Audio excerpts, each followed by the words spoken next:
Nobel इनाम याफ्ता doctor Mohammad Yunus की सरबराही में बांग्लादेश की अबूरी हुकूमत ने हल्फ उठा लिया है। ताहम उसके बाद हसीना वाजिद के बेटे सजीब वाजिद ने अपनी वालिदा की मुल्क वापसी से मुताल्लिक बड़ा ऐलान भी कर दिया है।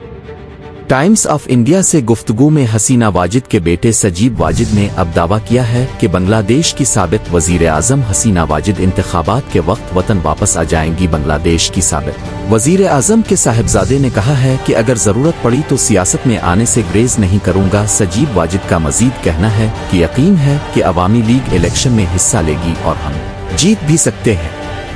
हसीना वाजिद के बेटे का ये भी कहना है कि वालिदा फी अलहाल भारत में है, इंतखाबात का ऐलान होते ही वतन पहुंचेंगी। इससे कबल वालिदा से मुताल्लिक बयान देते हुए सजीब वाजिद का कहना था कि वालिदा बहुत मायूस हुई है और वो अब सियासत में वापस नहीं आएंगी। इसके बाद उन्होंने अपने अगले बयान में यूटर्न लेते हुए कहा था कि अवामी लीग बांग्लादेश की सबसे बड़ी और पुरानी जमात है, लिहाजा हम अपने लोगों को इस तरह छोड़कर नहीं जा सकते और जैसे ही बांग्लादेश में जमहूरियत बहाल होती है वो शेख हसीना वाजिद बिलाशुबा वतन वापस आएंगी। अब अपनी वालिदा हसीना वाजिद की वापसी से मुताल्लिक सजीब वाजिद ने ये नया बयान जारी किया है।